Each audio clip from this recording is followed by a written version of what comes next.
Bonjour à tous, vous écoutez Contre toute attente, le podcast qui décrypte le parcours atypique de celles et ceux qui ont réussi à déjouer les statistiques. Je suis Alexandre Mars et ensemble, nous allons à la rencontre de personnalités qui ont réussi, contre toute attente, à grimper les échelons, à s'imposer comme légitimes, voire incontournables dans un monde où les places sont rares et les trajectoires souvent prédéfinies. Nous allons apprendre comment ces aventuriers ont réussi à donner un élan inattendu à leur existence malgré un chemin semé d'embûches. Et quels sont les dessous et les secrets de leur incroyable destin. Bienvenue, c'est Contre toute attente. Aujourd'hui, j'ai la chance de recevoir Nathalie Bois de la Tour. Pour celles et ceux qui ne connaissent pas Nathalie est la première femme présidente de la Ligue de football professionnel, une des deux plus importantes instances du football français. Nathalie, on se connaît et on s'est rencontrés par l'intermédiaire d'une amie commune au siège de la Ligue en 2017. Nathalie, merci d'avoir accepté cette invitation. Quand on parle de football, on parle d'un univers très masculin. En 2013, tu as été la première femme à siéger au conseil d'administration de la Ligue. Puis en 2016, tu es devenue, contre toute attente, la première femme à la diriger. Nathalie, est-ce que c'est un concours de circonstances ? Non, c'est pas vraiment un concours de circonstances. J'ai eu l'habitude d'employer ce terme parce qu'effectivement le premier jour a été quand même assez surprenant. Il faut pas oublier que ça faisait 14 ans que j'étais dans l'univers du football. Je suis rentrée dans l'univers du football par la voie entrepreneuriale en créant un salon, Galaxy Foot, que j'ai revendu au bout de 3 ans. Et là, la Fédération française de football m'a proposé de monter la Fondation du football, donc qui œuvre sur le domaine social dans le football. Et c'est à travers la Fondation que j'ai découvert le monde professionnel et qu'on m'a proposé de rentrer au conseil d'administration. Et les choses se sont ensuite enchaînées. Tu expliquais que tu avais eu un parcours entrepreneurial. Si ça te va bien, on va déjà commencer un peu plus tôt que ça, puisque quelques années avant ça, tu as commencé ta carrière en tant que consultante. À l'époque, il y en avait beaucoup. J'ai l'impression qu'il y en a un peu moins, Nathalie. J'ai l'impression que la génération d'aujourd'hui est un peu moins passionnée par le conseil, plutôt entrepreneurial. On pourra en revenir un peu plus tard. Tu es rentré chez Bossard Gemini. Est-ce que ça existe encore, Bossard Gemini, d'ailleurs ? Alors, c'était Bossard Consultant qui est devenu Gemini Consulting et qui aujourd'hui est Capgemini Consulting. D'accord, voilà. Une grande structure. Donc c'est là où tu as rencontré ton mari, hein. C'est comme quoi on peut encore... Tu sais tout. Je sais tout. En 2000, tu rejoins le monde de l'Internet. Alors là, tu es une des toutes premières à voir une lumière. Tu y vas, tu travailles pour BDDO, c'est ça ? Oui, alors là, après 10 ans de conseil en management et en stratégie, où j'ai beaucoup travaillé sur les prémices d'Internet et notamment tout ce qu'on appelait à l'époque le e-care. Donc aujourd'hui, ça semble totalement naturel. E-care. Mais auparavant... Avec un E, hein. Avec un E, D'accord. Le e-care. Et auparavant, effectivement, lorsqu'on avait des services clients à contacter, on les contactait par écrit, puis après par téléphone. Et ensuite par Internet. Donc l'une des premières missions que j'ai réalisées dans le monde d'Internet, c'était comment apporter le service client sur des réseaux plus numériques. Et ça m'a permis effectivement de rentrer chez B2L BBDO, qui était ce qu'on appelait une web agency, aujourd'hui on dirait une agence digitale, et qui était l'une des toutes premières et qui a très bien fonctionné. C'est assez génial quand tu dis que le e-care était quelque chose que les gens comprenaient à peine il y a 20 ans de ça. Il faut se souvenir et que le téléphone portable était quasiment inexistant, ou coûtait extrêmement cher. Premier téléphone portable, 98, à la naissance de mon fils. Et à l'époque, pour ceux qui ne sont pas des millennials, qui n'ont pas moins de 30 ans, ceux qui est la génération des X ou plus, on avait le bebop à Paris. Pour ceux qui se souviennent, on le voit encore, c'est assez... Et pas on a vraiment l'air de vieux cons là, hein. Et oui, mais c'est important de se souvenir du passé pour préparer l'avenir. Mais c'est à peu près partout en France, vous voyez encore quelques petits liserés, parce qu'il fallait savoir dans quelle borne tu étais. C'est le monde de hier. Ce qui est intéressant, c'est quand tu montes Galaxy Foot. Alors là, c'est assez incroyable. Tu décides de quitter le monde du web et puis tu te lances dans l'aventure entrepreneuriale, ce qui est toujours un challenge, et qui est peut-être un peu moins aujourd'hui, mais qui l'était quand tu fais ça en 2004. Qu'est-ce qui t'a pris après des années à avoir un succès certain dans un monde un peu ouaté, pourquoi tu te lances dans le monde que tu connais pas ? Alors je pense qu'il y a 2 raisons principales. La première et la plus importante, c'est que je suis issue d'une famille d'entrepreneurs. Mon grand-père a été entrepreneur, mon père est entrepreneur, donc j'ai toujours eu envie d'entreprendre. Ça, c'est la première raison. Donc tu penses que l'entrepreneuriat se transmet Oui, je pense que c'est un état d'esprit qui fait que on a du mal, peut-être, on a davantage de goût du risque, ou en tout cas le risque n'est pas quelque chose qui effraie ou qui tétanise complètement et t'empêche d'avancer. Ça, c'est la première chose. Et puis ensuite, c'est un sentiment, une volonté de liberté. Et là, ça rejoint donc la deuxième raison. Je te disais, première raison, l'entrepreneuriat. Et la deuxième raison, c'est que je me suis lancée dans l'entrepreneuriat à l'âge de 34 ans.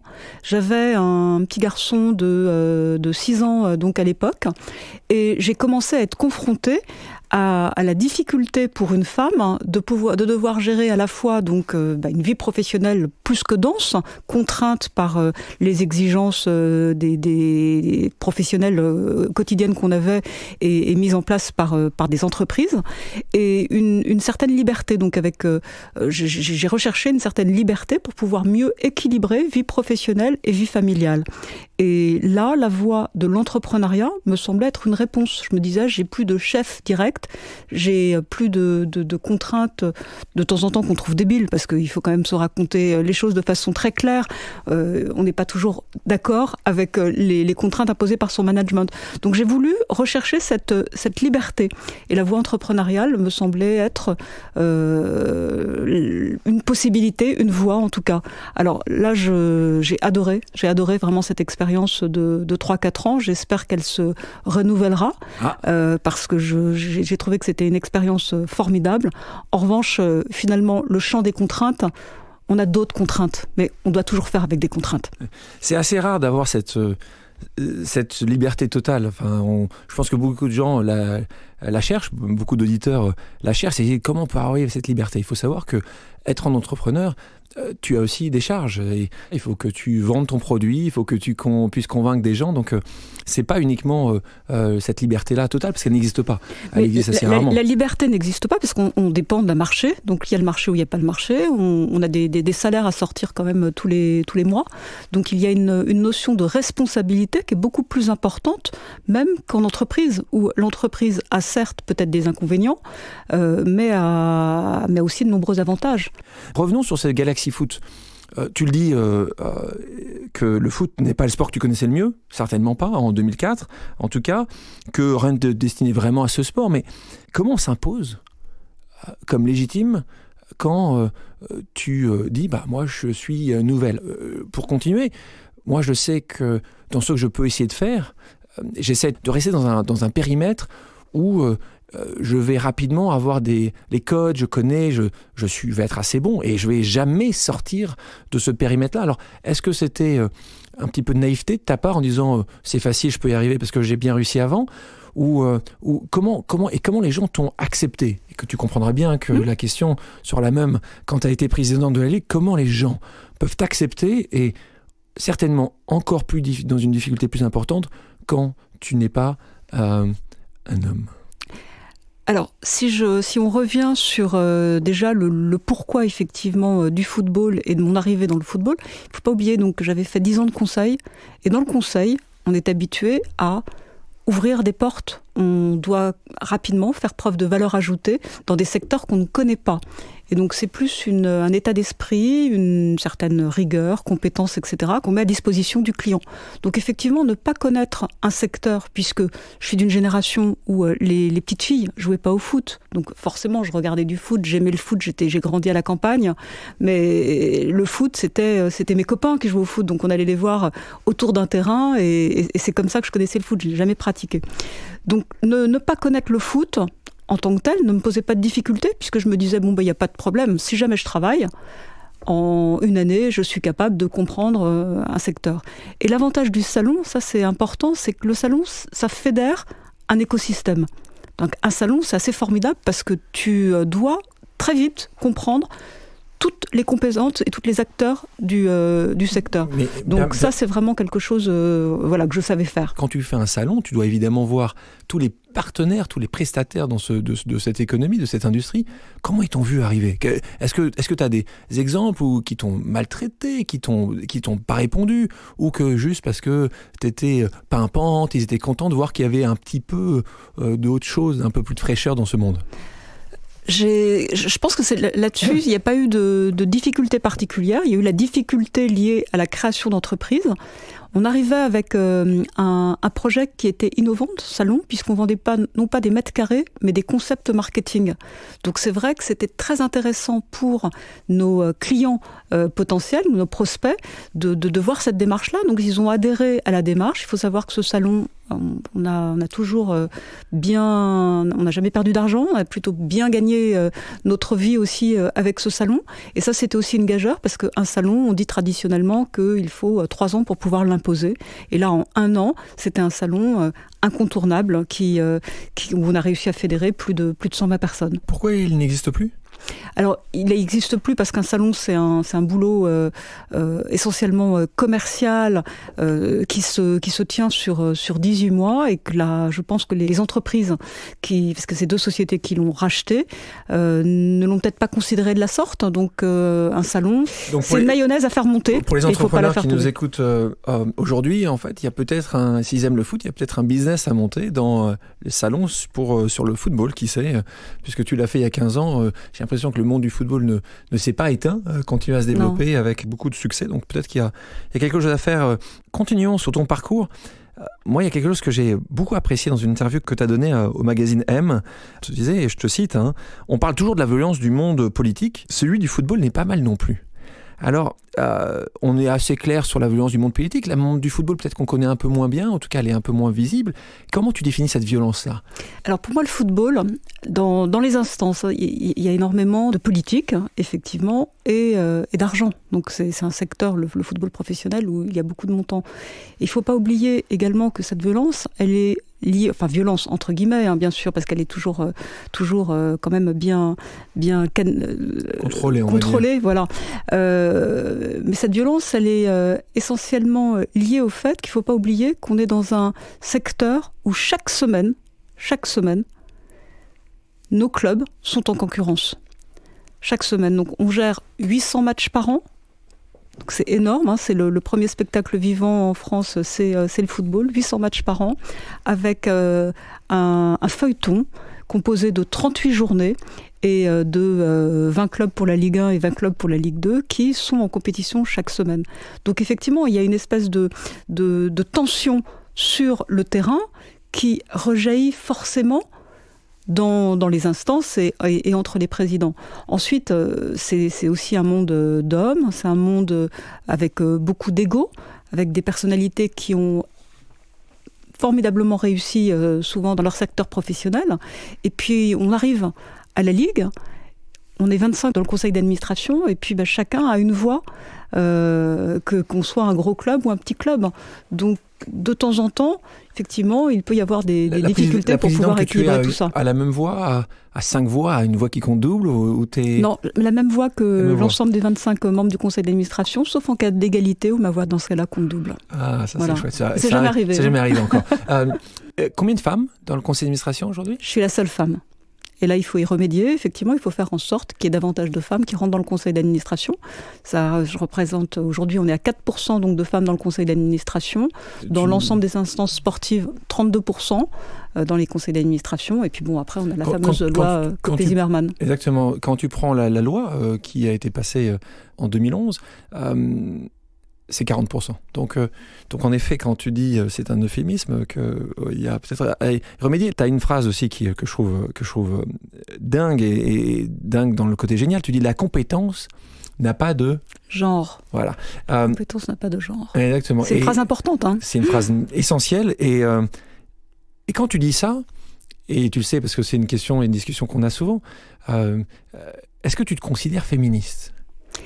Alors, je ne me considérais pas du tout féministe, absolument pas, jusqu'à il y a à peu près 5 ans, où j'ai commencé à réfléchir au rôle de la femme dans la société. Effectivement, j'ai jamais souffert de sexisme aussi curieux, mais non, aussi curieux que ça puisse paraître, et c'est pas une posture que je tiens. J'ai jamais souffert de sexisme.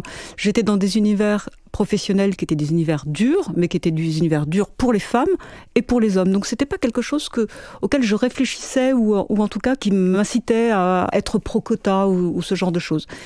Et puis, les choses ont évolué depuis quelques années. La première raison, je pense, c'est parce que on entend beaucoup parler de charge mentale. Et la charge mentale, c'est une réalité que je ne mesurais pas auparavant et qui est une réalité. Effectivement, c'est les femmes.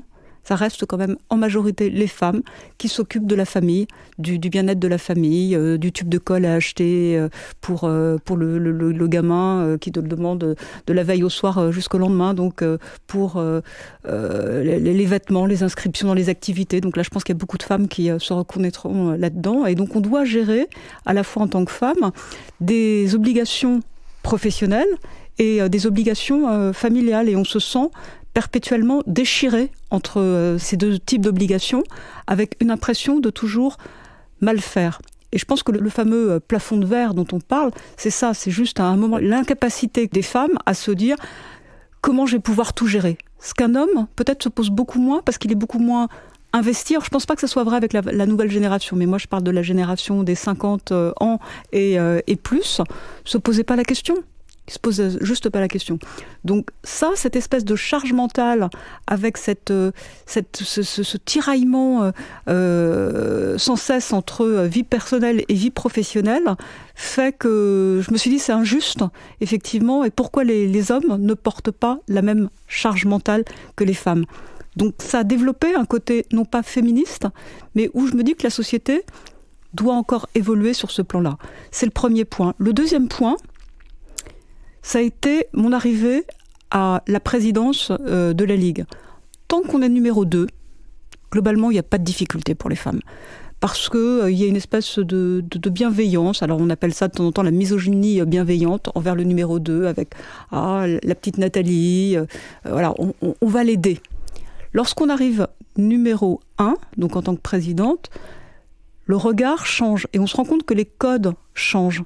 Les codes d'autorité, de pouvoir, ne sont pas les mêmes pour les hommes et pour les femmes. Une femme va peut-être moins être dans une force de conviction, dans une posture d'autorité un peu naturelle. On ne laisse pas aux femmes, et elles ne grandissent pas, avec un espace libre à conquérir. Il y a une étude très très amusante qui vient de sortir, qui disait que dans une cour de récréation, et encore maintenant, les garçons occupaient globalement 70% de la cour de récréation et le central, et les filles, 30% étaient sur le côté. Donc on voit bien qu'il y a une occupation de l'espace qui n'est pas naturelle pour les petites filles. Parce qu'ils jouent au football. Parce qu'ils jouent au football. Non, voilà, mais les un petites filles pourraient pouvoir le faire. Sûr. Et donc, c'est là où c'est compliqué pour une femme, parce qu'on n'a pas eu l'habitude de s'imposer de la même manière que les hommes. Donc, on nous coupe la parole, etc. C'est une raison pourquoi j'ai voulu t'inviter aujourd'hui dans ce podcast, dont le nom veut tout dire, contre toute attente.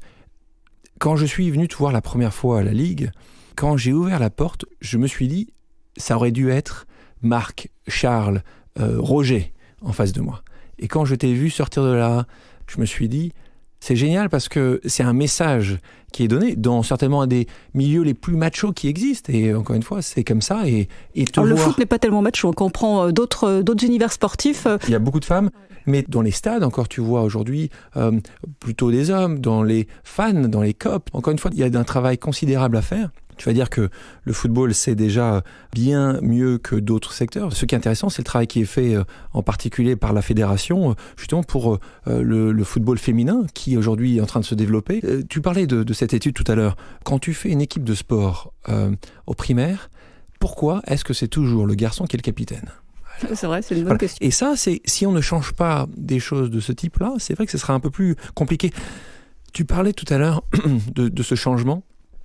Et qui est ton changement, qui dit voilà, moi j'ai pas eu à souffrir de ça, ce qui est d'ailleurs assez incroyable, que tu aies pas eu à souffrir de ça, parce que je connais assez rarement aujourd'hui des femmes, alors peut-être que tu étais doucement aveugle, peut-être, ou tu le voyais pas, ou parce que tu avais réussi, ou j'avais peut-être intégré, finalement. Souvent ce que je me dis, c'est que c'est de l'intégration, c'est-à-dire que c'était normal. Et oui, et je pense que cette génération, la génération des X, donc la génération des plus de 40 ans, c'est même pas les plus de 50 ans, Nathalie, c'est vraiment les plus de 40 ans, je pense que tout ça était normal, et je pense qu'on l'a vu avec des lois, qu'en fait, il faut à un moment s'engager, parce que les choses, sinon, n'évoluent pas.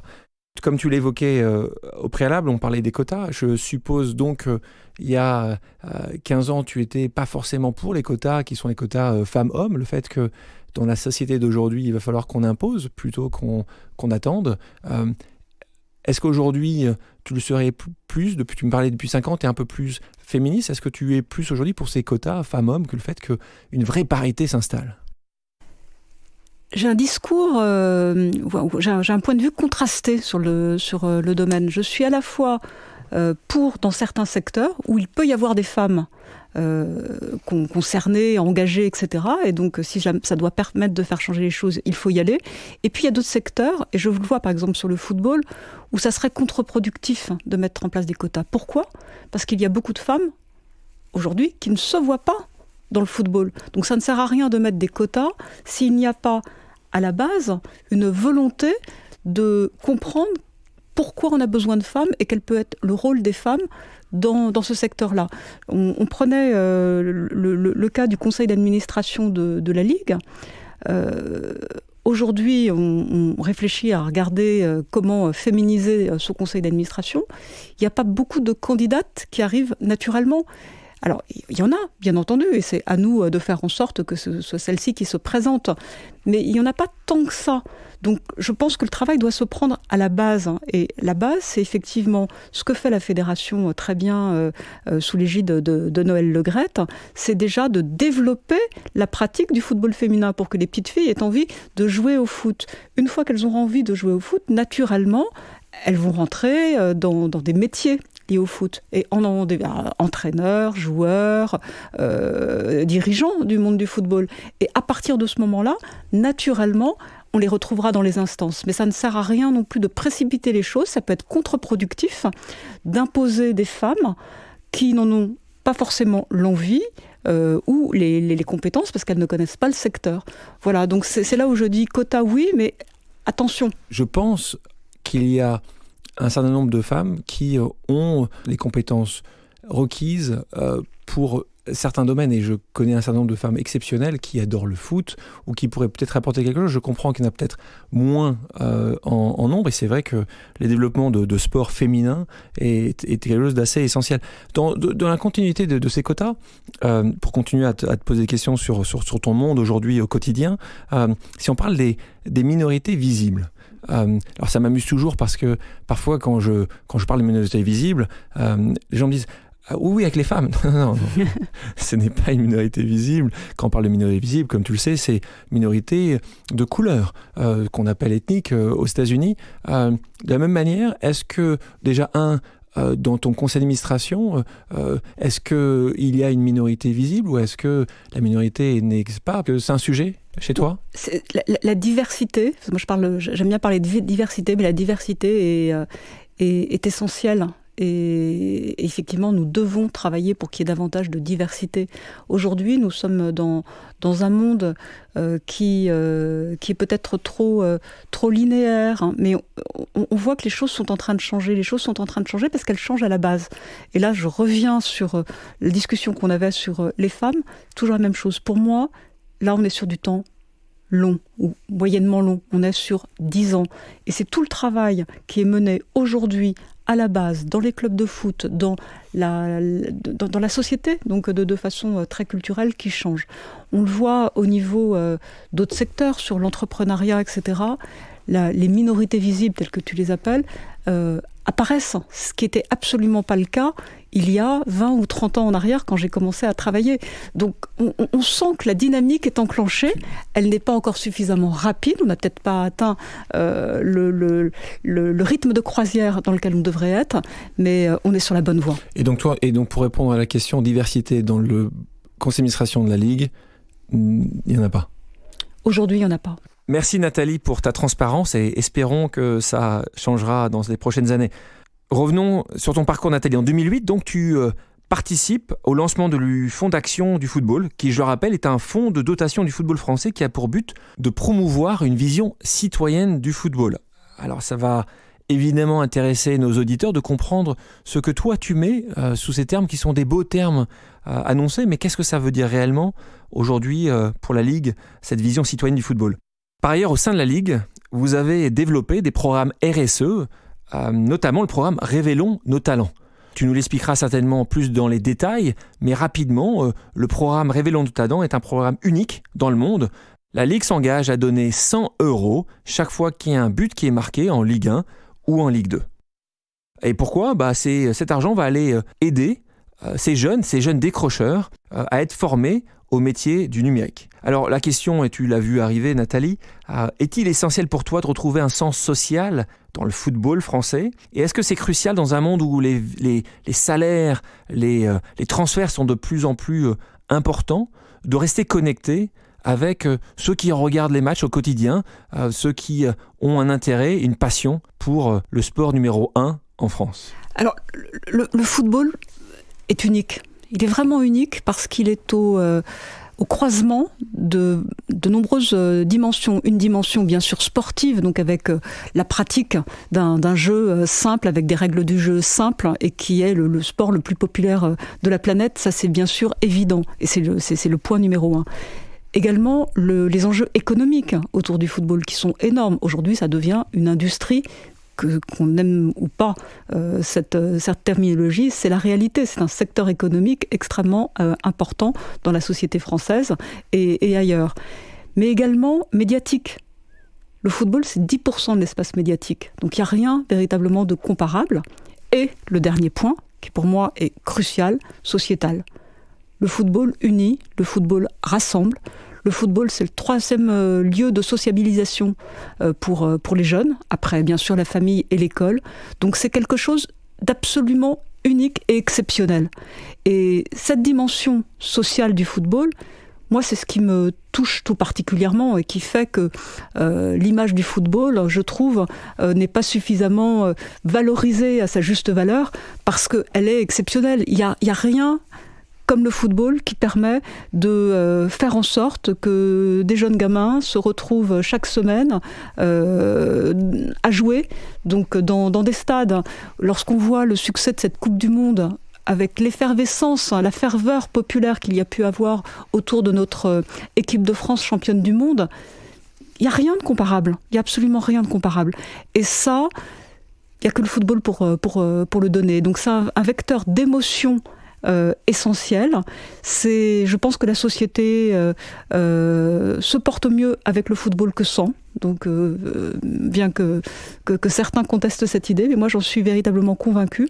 Et le football a un rôle social qu'il assume. Il a conscience de devoir être exemplaire en la matière.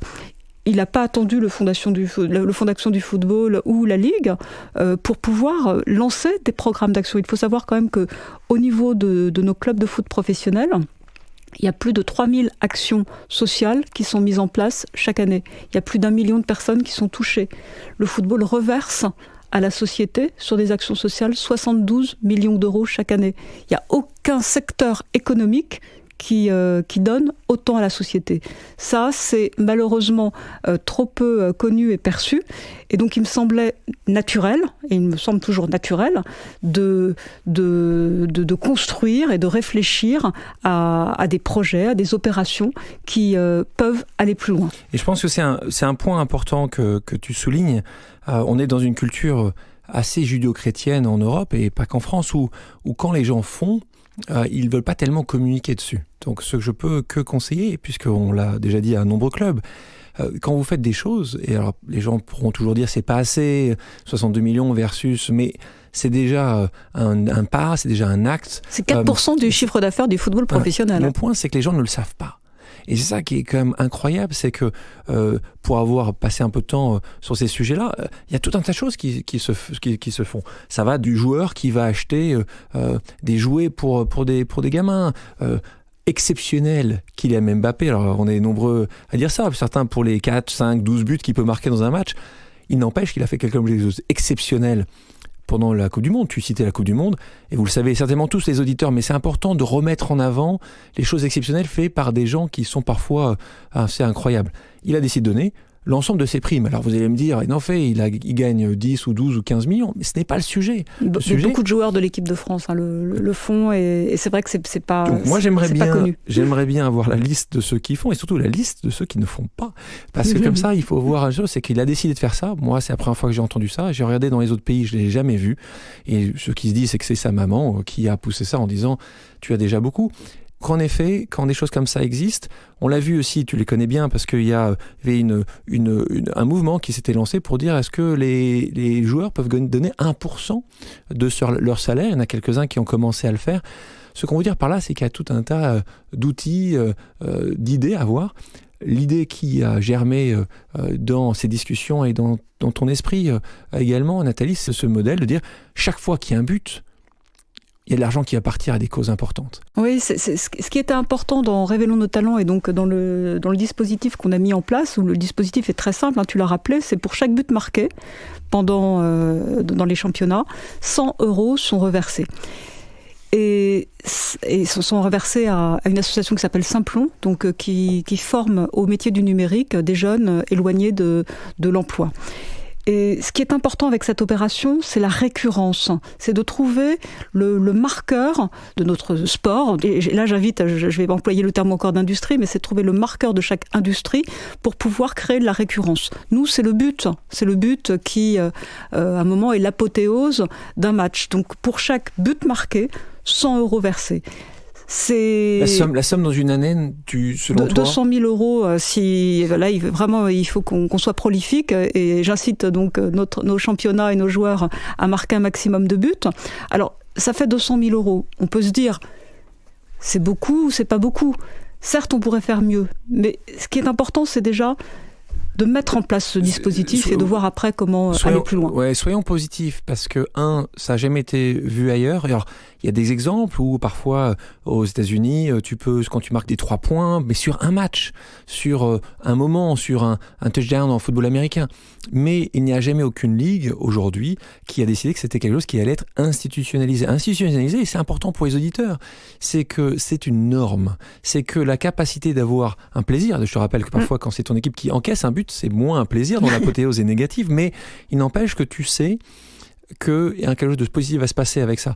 Et la somme est ici quasiment à mes deux côtés. Le message qui est donné est essentiel. Le message, et c'est ce que je ne peux que pousser les présidents de clubs, et de communiquer, de lire de plus en plus, parce que toi tu le fais à la Ligue. Ce qui est important, c'est que chaque personne puisse savoir qu'il y a des gens qui n'iront jamais dans le stade, parce qu'ils n'iront jamais, même quand c'est des sommes qui ils sont pas besoin d'être dans le tribune présidentielle. Et ça, c'est important que tu as réussi à pousser ça.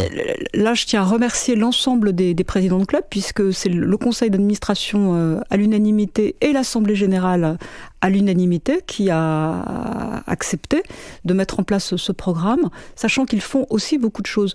Alors, c'est pas qu'on ne souhaite pas communiquer. Beaucoup de présidents de clubs communiquent sur les actions qui sont faites. Simplement, les médias ne relaient pas suffisamment tous ces points positifs et méconnus du football. Donc, je suis très heureuse d'être là pour en parler aujourd'hui. Et donc, en effet, félicitons ces présidents de clubs qui encore une fois, tu es la voix et aujourd'hui la présidente, mais c'est vrai que s'ils n'avaient pas voulu le faire, aujourd'hui, on ne serait pas en train de parler de ce programme-là. Donc, c'est vraiment assez incroyable. Et de nouveau, il faut le noter, parce qu'on dit souvent qu'on a des défauts en France. N'oublions pas également que voilà, la déclaration des droits de l'homme a démarré ici, et qu'on se veut social. On nous reproche souvent ce côté État-providence, le fait qu'on fasse beaucoup de choses, mais c'est important aussi de voir que des entreprises privées se disent aussi, ils peuvent se dire on va aussi aider. Et quand il y a des sommes considérables qui sont engagées, c'est absolument incroyable et vraiment très, très gratifiant pour toi et tes équipes d'avoir réussi à le monter. Tu me parlais tout à l'heure de la charge mentale. Quand tu es sur le pont 7 jours sur 7, comment tu arrives aujourd'hui à concilier mieux qu'hier cette vie perso et pro? Est-ce que c'est facile, compliqué? Je sais que si je te demande, et c'est la question que je vais te poser après, c'est, donne-moi une journée, un week-end classique. C'est quoi le week-end de Nathalie si j'étais avec toi le week-end prochain, par exemple? Alors, il y a la semaine et le week-end. Alors, avec le foot, les deux sont liés. Finalement, c'est effectivement du 7 jours sur 7. Nous avons des matchs le vendredi, samedi, dimanche, lundi. Donc effectivement, on est sur le pont, même jusqu'à tard le soir, puisqu'on est bien entendu, et heureusement, dans la grande majorité, il n'y a pas d'incident, mais il faut pouvoir être sur le pont dans le cas où il y en a un qui arrive. Et donc les week-ends et les semaines ne se ressemblent pas, mais en général, dans les points communs, c'est souvent des discussions avec les équipes, donc au téléphone, et ou des présidents de club en fonction des difficultés qu'on a pu rencontrer, les médias également, et un déplacement, puisque j'essaie de faire à minima un déplacement par semaine sur des clubs de Ligue 2 ou sur des clubs de Ligue 1, peu importe, mais ça me semble, dans le football, tout part du terrain, donc il faut être sur le terrain, et c'est là où on comprend mieux les difficultés des présidents, où on comprend mieux ce qu'on doit mettre en place pour pouvoir faire en sorte que les supporters, les passionnés de foot vivent la meilleure expérience possible quand ils sont sur le club. Donc cette fameuse charge mentale. Elle est compliquée. Elle est compliquée, mais à partir du moment où on a accepté de lâcher prise sur un certain nombre de choses, de pas chercher à être exceptionnel partout, sur tous les domaines, et de tout bien faire, voilà. Et c'est la différence entre un robot et un humain, Nathalie. C'est que c'est ça la beauté c'est qu'on n'est pas parfait. Et c'est tellement agréable de pas être parfait. Et c'est vrai que c'est dur à accepter. Hein. Ah oui, mais il m'a fallu du temps pour pouvoir bien accepter le lâcher prise. Tu es presque parfaite. Question pour toi. Souvent, quand les gens essaient de définir un succès, moi je dis, souvent, en tout cas, ce qui me concerne, ça a été énormément de travail, ça a été une chance importante et puis un très bon timing. Quel moment toi tu le vois exactement de la même manière? Est-ce que tu penses que tu as travaillé plus que les autres? Moi, j'ai jamais vu quelqu'un réussir vraiment sans avoir travaillé comme un damné. Est-ce que tu penses que c'est la chance? Est-ce que c'est le timing qui était là? Qu'est-ce qui fait qu'aujourd'hui, Nathalie Bois de la Tour est présidente de la Ligue de football professionnel? Il y a le travail, évidemment. Donc sans travail, il n'y a rien. Et là, c'est aussi un message pour nos jeunes auditeurs. On peut avoir du talent, tout ce qu'on veut. Si on ne travaille pas, on n'y arrive pas. Donc il n'y a pas de secret, il n'y a pas de... Certaines personnes ont eu plus de chance que d'autres, il y a avant tout le travail.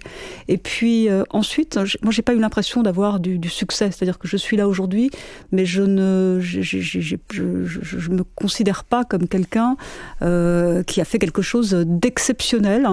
Je suis toujours très lucide sur mes qualités et mes défauts. Je me raconte jamais d'histoire.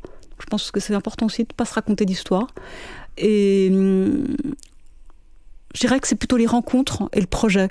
Moi, tout a été drivé par des rencontres. J'ai toujours cherché à travailler avec des personnes que j'aimais bien et sur des projets qui m'amusaient. Donc c'est aussi le message que j'ai envie de faire passer. On passe tellement de temps à son travail qu'essayons de le faire dans de bonnes conditions, et surtout essayons de le faire dans un état d'esprit agréable, constructif, dans lequel on se sent bien, dans lequel on peut véritablement s'épanouir. Et c'est vrai que tu parlais de cette jeune génération, des jeunes, des milléniaux, des moins de 30 ans. On voit qu'ils sont aujourd'hui beaucoup plus que la génération d'avant dans la recherche de ce sens, de fait qu'ils ont envie d'avoir...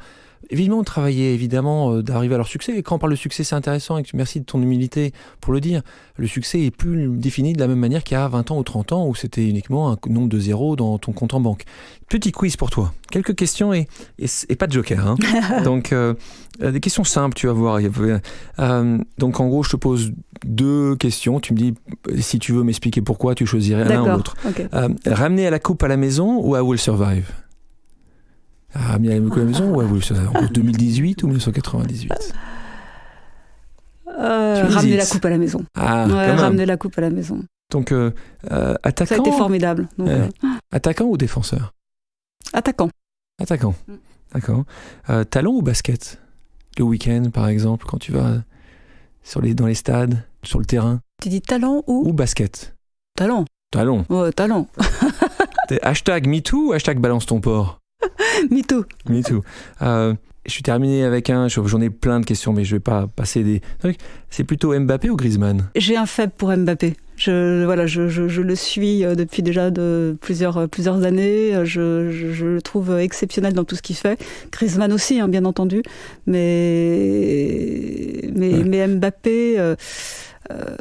je trouve que cette précocité, cette maturité dont il fait preuve, et la façon, j'aime beaucoup ses parents, Et donc la façon dont il a été élevé est juste exceptionnelle. Et ça doit être un modèle pour tous. Et j'espère qu'il gardera finalement cette fraîcheur et cette unicité. Exactement, et humilité. Je pense qu'on espère tous la même chose, et puis qu'il continue à marquer beaucoup de buts, en tout cas pour l'équipe de France, parce que les auditeurs ne sont pas forcément puis effectivement, il marque des buts pour le championnat, et donc pour Révélons nos talents. Donc c'est d'autant plus important. Donc c'est très bien. Dernière question pour toi. Ça serait quoi l'autre job de tes rêves ? Alors, je sais pas. Je sais absolument pas. Tout à l'heure, tu me disais peut-être l'entrepreneuriat un jour, de nouveau ? Oui, mais comme je te l'ai dit, je me suis jamais projeté, jamais fait de plan sur la comète. Alors, d'ailleurs, c'est pas bien, parce que on a toujours, lorsqu'on est embauché, ou on passe des entretiens, tu te vois comment dans 10 ans ? Mais là, typiquement, pour moi, c'est une question d'homme, vous voyez. Ouais, tu te vois comment dans 10 ans mais... Sauf que tu as toujours eu des rêves. Moi, je sais que quand j'ai pu lancer Epic, c'était quelque chose que je voulais faire, et c'était dans ma liste de choses que je voulais absolument faire. C'était quelque chose en moi. Donc, est-ce que quand je te dis, mais ça pourrait être, je sais pas, responsable de l'Opéra Garnier, qu'est-ce que tu aurais voulu faire qui fait que tu dis, ça c'est un truc parce que j'aimerais voyager ? Est-ce qu'il y a quelque chose où tu dis depuis petite, est-ce que c'est ça, que si un jour je pouvais faire ça, j'aimerais le faire ? Eh bien non. Pourquoi ? Parce que ce qui me semble avant tout important, c'est d'essayer de contribuer à faire le bien. Voilà, mais sous plein de formes différentes. On peut faire le bien en créant une boîte, on peut faire le bien en étant présidente de la Ligue, on peut faire le bien de plein de façons différentes. Et voilà, et je pense que ce qui est important pour moi, c'est de pouvoir me regarder dans la glace chaque matin en étant non pas fière de ce que j'ai accompli, mais en étant moi-même et en étant bien équilibrée dans une vie. Donc j'ai pas des rêves de grandeur, j'ai jamais eu de rêve de grandeur. J'ai des rêves d'équilibre de vie et d'humanité. Voilà, peut-être d'humanité. Donc comment ils se traduiront après, je n'en sais rien. En tout cas, Nathalie, merci beaucoup d'avoir accepté mon invitation. Merci à tous d'avoir écouté Contre toute attente, le podcast qui décrypte le parcours atypique de celles et ceux qui ont réussi à déjouer les statistiques. Si l'émission vous a plu, n'hésitez pas à la partager et à vous abonner. Merci et à la prochaine.